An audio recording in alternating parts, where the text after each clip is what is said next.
Friends, last session we discussed about how we created by our constitution and what was the features, and we discussed one of the important power for citizens they give, that is we are called as the fundamental rights. So these are the matters we have discussed in last session, last videos. So in this video we are discussing next another important point in our constitution, important feature also, that is fundamental duties. And another one also we are discussing in this video, that is directive principles of state policy. So in both, what was the duties we have, what are the policy or principles we adopted in our state. So these are the matters we are discussing in this session. So before that, we want to know fundamental rights and duties, both also there is a two face of same coin. So that like they are saying, see that only they are saying the two face of the same coin, that like duties and rights. Without the rights, we cannot live in our state or in our country. Same way, without the duties also, we could not create one of the new healthy society in our country or in our state. So on this based, duty and rights both also need to a citizens, because state they protecting to us, they're taking some of the care, they took some of the measurement to protect their citizens. So on this based, we have the some of the duties, we have the some of the responsibility, we want to do some of the serve to country. So on this purpose, here they given some of the fundamental duties our constitution provided to a citizen of a country, especially in India. So in which part we are discussing these are the fundamental duties in our constitution. So here they saying the constitutions in here they saying first of all the fourth chapter of A part. In this fourth chapter of A part, in this part 51A, here we are discussing about the fundamental duties. So in beginning, when they created the fundamental duties, or when they created the, or when they implemented the constitutions of India, so on that time only 10 fundamental rights we adopted and we followed. But afterwards they changed some of the amendment, they changed in our constitution. Here that only they are saying that only 42nd amendment, and another one here they given 86th amendment, 42nd and 86th amendment of our constitution. So on this based, we adopted another new fundamental duties in our constitution. So on this page now present, total how many fundamental duties are there? Totally 11. In beginning only 10, but after that we did some of the amendment in our constitution. 42nd of our amendment of constitution, in 86th amendment we did. So on this based, now present totally 11 fundamental duties we want to should follow. So now we want to discuss one by one what was the 11 fundamental duties are there for a citizen of a country, a citizen of India. So first one here they given, the first duty of the citizen here they given, to respect the constitution, national flag and national anthem. So this is one of the important duty. People should follow these are the duties. First one, we want to respect our constitution, because who is implemented this one? We already discussed in the preamble of our constitution, that we already discussed, we are the people of India, we only implemented the constitution of India. That means we prepared the constitution, we implemented the constitution, that means we only first we want to give the respect to that particular constitution, because we only created. And not only this one, next one here they say national flag and national anthem. We want to give respect to national flag and national anthem. Our national anthem is Jana Gana Mana. So this is the first duty of ours. And second one here they given, to follow the noble ideas of inspired our national struggle for freedom. We already know before 1947 we did not get the freedom. We are under the control of British government or British Federation. Not only British Federation, we can see some of the monarchical government also we can see in India, and some of the other Europeans also, they captured some of the part of India.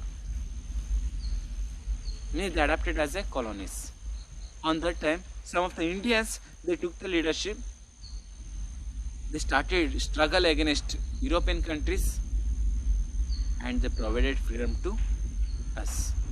So on that purpose, always we want to remember and we want to give respect who are the struggle about the nation, who are they lost their life for a nation. We want to give for them respect. So this is another one, second important duty in our constitution, in our fundamental duties. And third one here they given, to protect the integrity of India. This is one of the important duty, because of we can see Kashmir to till Kanyakumari, we cannot see same temperature, same climate, as well as same race of peoples, same caste of peoples, or same language of peoples. We can see different types of peoples, different types of culture, tradition, language, caste, race. So on this place, who want to here maintain this one country as a peaceful? We. So this is one of the important challenge. We want to maintain peace in all over the race or all over the caste. Because this lack of caste, this lack of religion, we cannot see in any other country. Only we can found only in India. So on this purpose, we want to encourage to the people that is integrity of India. We all are one. We should not say, no, is a separate caste, is a separate place. No, this is Karnataka, only separate. Next one is Andhra, separate. Next Maharashtra, separate. No, we all are one. So this like of concept we want to develop. So this is third one. Next fourth one here they given, to defend the motherland when called upon to do so. So if any external problems arise, any external problems, any countries or any other problems, if they came in external side, always we want to ready to serve a country. Should not run out the battlefield or in that problems. We want to should show our strength of against any other enemy's country or any other external problems. So on this place here they say, if any problems arise for a motherland, means in our native place India, together we should not say only Karnataka, only Maharashtra. No, we all are together. We want to serve to our motherland. So this is fourth point. And next one here they given, fifth one, to promote the spirit of common brotherhood amongst all the people of India and disown those rituals that go against the dignity of women. And here they say next one, we want to keep always universal brotherhood. So what is meant by universal brotherhood? That only we can discuss once again, integrity of India. We have so many different castes, different religion, but always we want to show we all are one. We all are family members of India. So that like we want to show that only they are saying universal brotherhood. We want to think that like only is another religion. No, is not much within our group. No, that like not. We all are one. And another one, if any rituals we are doing, we are practiced, that is should not affected about the dignity of women. This was one of the important duty of citizen of India. So women, we want to give how much of men he have the power in Indian society, that much of rights and power we want to give to women. So this is also one of the important duty. So afterwards here next one they saying sixth one, to preserve of our rich heritage. So same this like we have one of the rich heritage. We have one of the one civilization of India, that is Sindhu civilization or Indus civilization. We cannot see this rich civilization in any country or any other in world, in any other civilization. That much of knowledgeable peoples we can see in India on ancient time. So here that only they say we have the rich heritage. We have one of the ancient history about in India. Because of that time only peoples they don't knowing how to build a city, a drainage system, road, and well knowledgeable peoples, well culture, traditions, and they knowing about the medicine field. So we have one of the history, we have one of the rich history about India. So we want to secure these are the matters. This one is saying by 6th point. And 7th one here they saying to protect and develop environmental including forests, lakes, rivers and wildlife, and show compassion to animals. Next one point, this is one of the important point, because nature, they give us so many things to the peoples, that also selfless. They should not target at nature, only this one want to give only this person, this nature, this one resource want to give only this person. No, that like nature did not dominate. They equally they distributed all the resources to the peoples, that also free.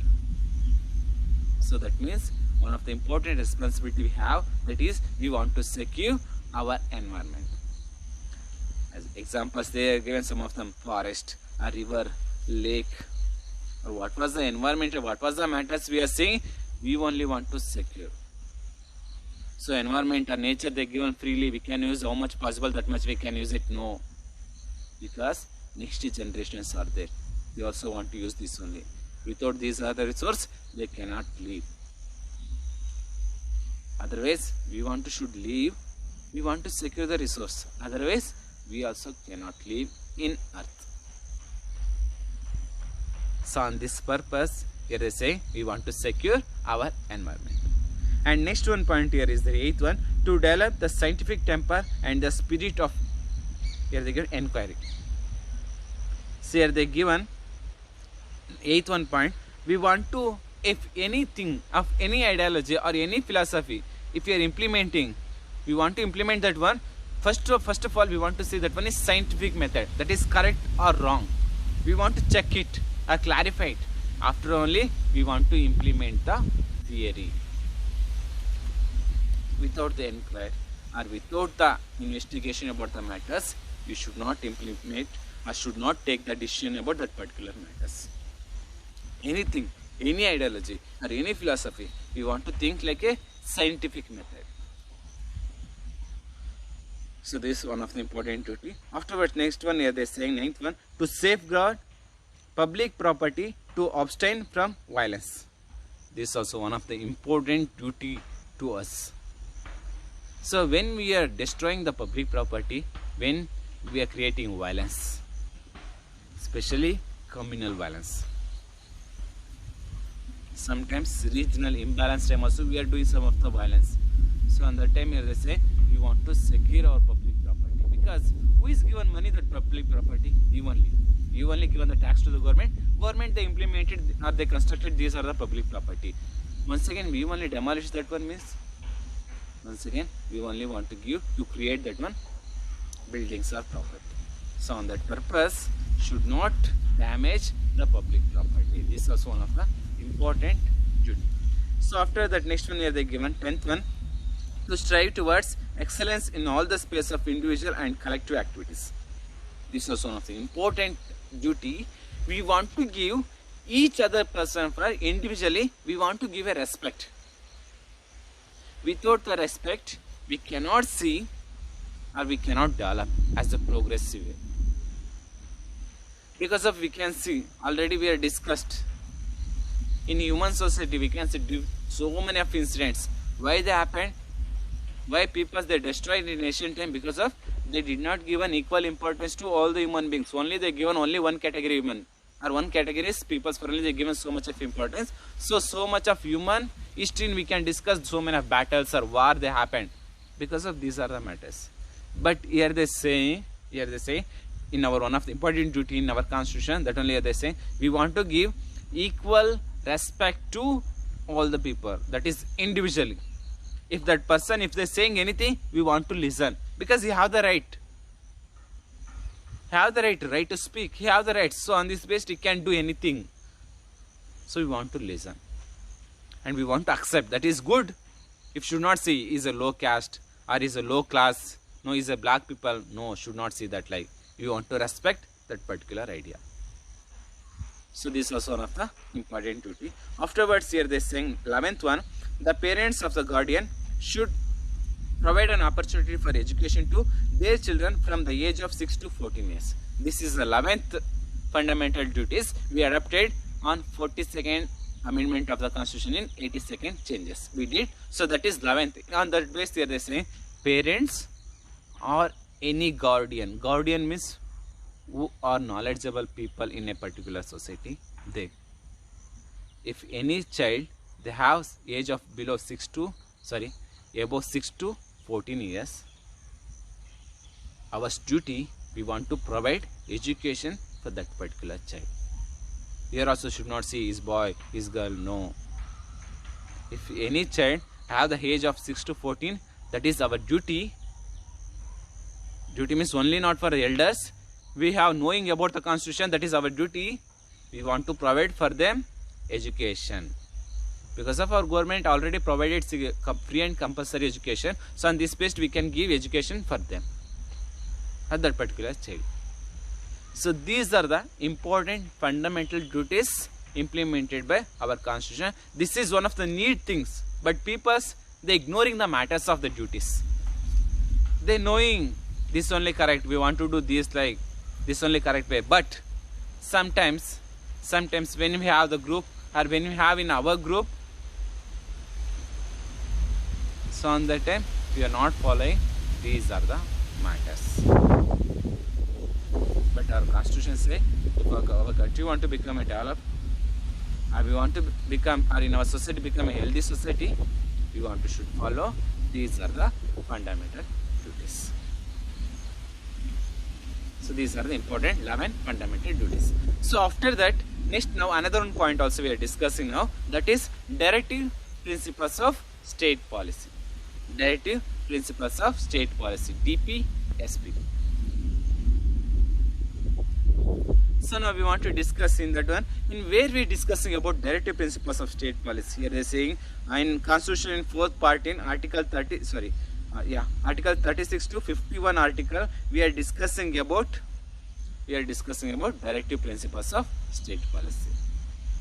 This is one of the important objectives or matters we are discussing, directive principles of state policy. This one motivating to the government. These are the policy always motivating to the government. How government want to move, how they can implement different types of policy or programs that are sufficient or useful for the peoples or society. So these like how they can implement the policy. These are the matters about directive principles of state policy. They giving the guidelines to the government. But here is a sum of the liberation. Government, they can take the directive principles of state policy, they can do the work, or they can do work on their based on their ideas or their party ideology. We could not file the case against these directive principles of state policy, because this is only ideas. This is only ideas. If this like if you follow the government, you can develop, or your country can develop. That like this one ideas they are giving, that much only. This is not a compulsory. Should only do the government this like only work. No, that like compulsory not there. And we could not ask the question with court also about the directive principles of state policy, because it's only the route how we can administrative in government. So what was the ideologies we adopted here? We can see a socialist, some of the liberal ideas. After that here they given last one, Gandhian ideas. So these are the ideology we adopted in our directive principles of state policy.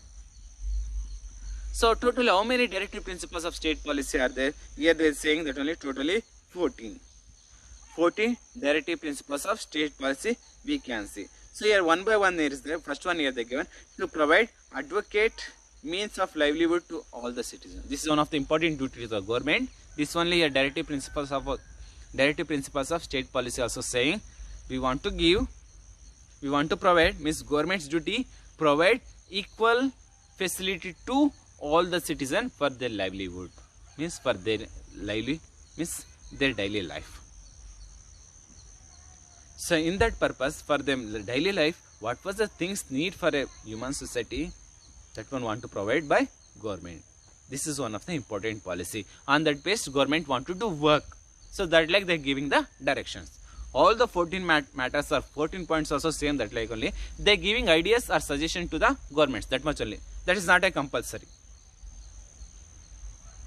This is not a compulsory, but 14 policy also they are giving ideas to government. This like if you did the work, your government can effectively they can do the work, and your country also become a development. So on this based these ideas or policy they giving the ideas. So first one we have discussed. Now second one are there here they given to prevent the community wealth and resource for becoming the private property of a few people. And another policy also they say we want to prevent the community wealth. How we want to prevent? Because of we can see in some of the peoples they only have more wealth or more land. They only getting the more facility.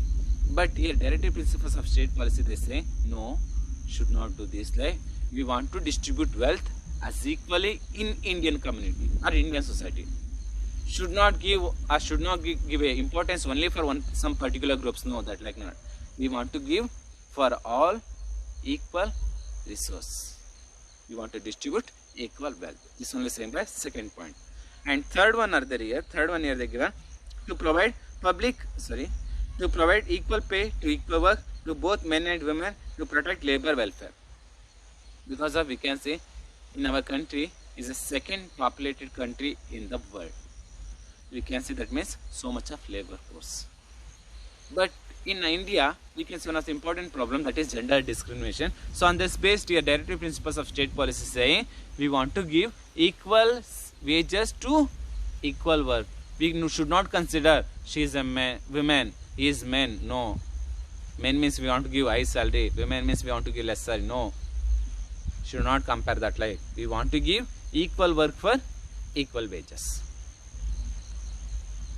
So in this base we want to should do work. That like directive principles of state policy they are saying.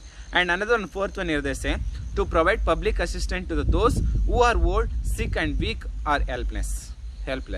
So next one point here they say government they want to assist, they want to help. For who is for them they want to do the help. Here they say who are sick or who are old age people or who are weak or helpless people. For them public means we, not only we, government also they want to take some of the measurement. Because of no one not there to take care of the particular groups. So we only want to take the responsibility. So on this basis we want to create a policy that like directive principles of state policy they are giving the direction. So after that fifth one here is there to implement the Union Civil Code throughout the country.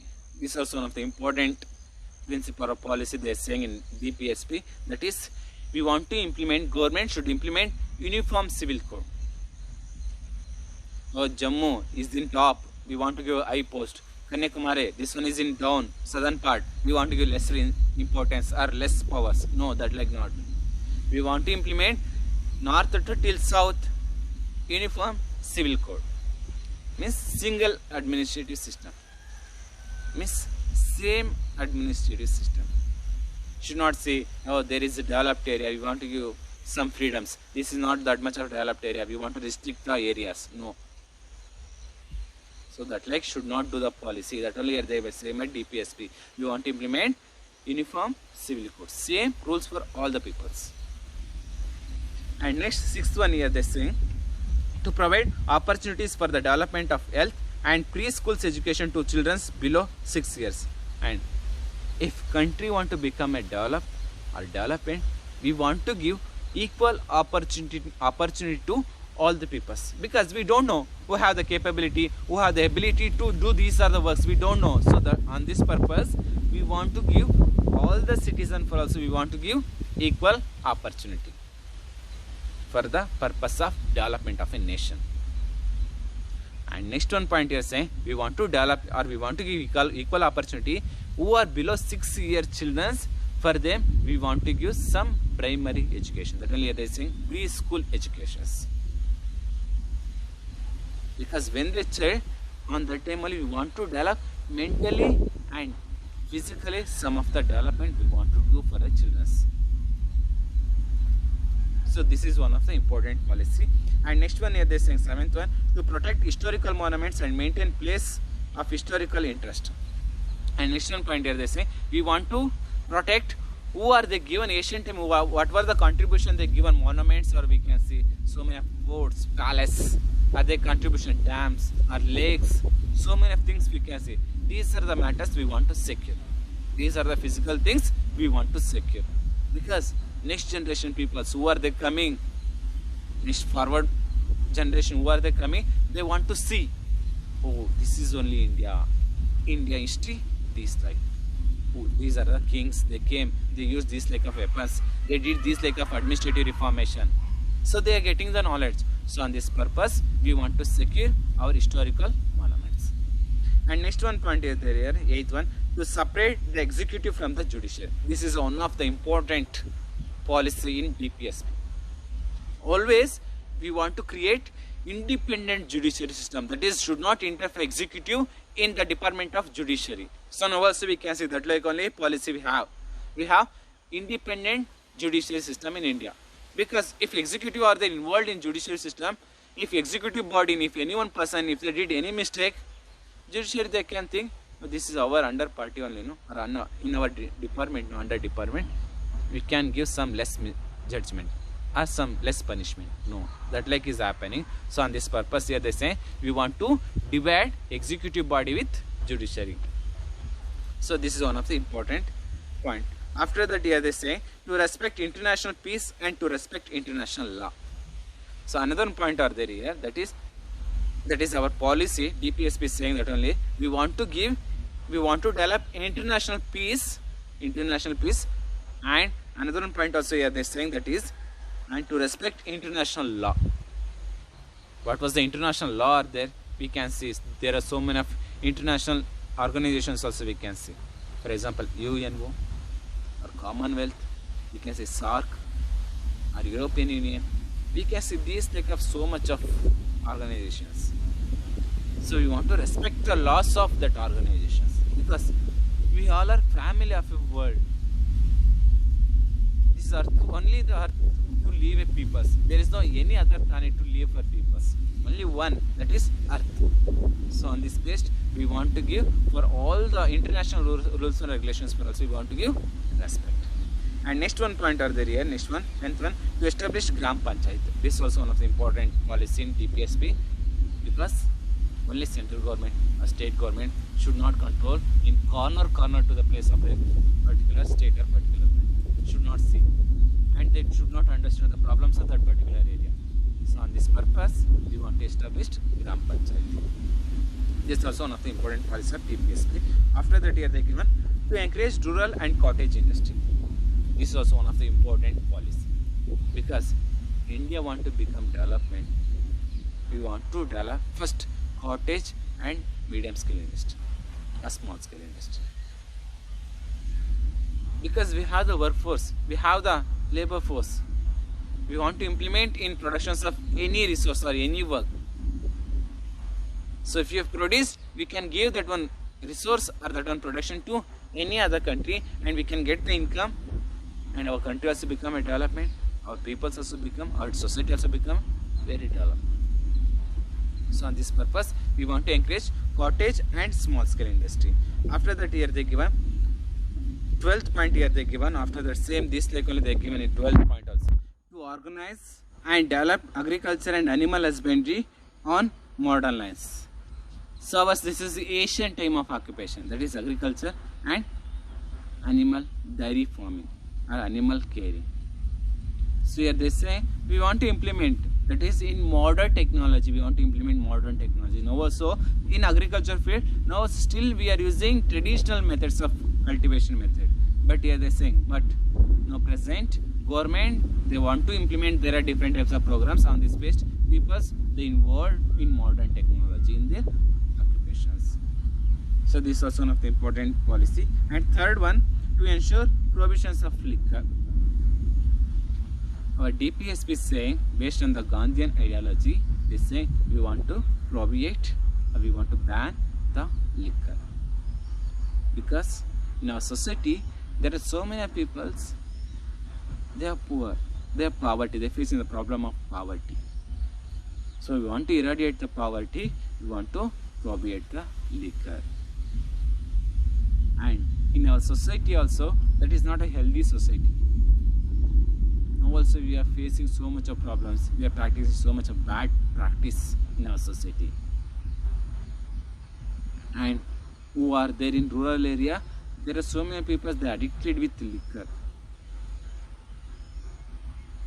They're not interested about the development of a community or development of a family or development of a nation. So on this purpose here they say we want to prohibit the liquor. And last one is there here, 14th one, to ensure development of family based of scientific method.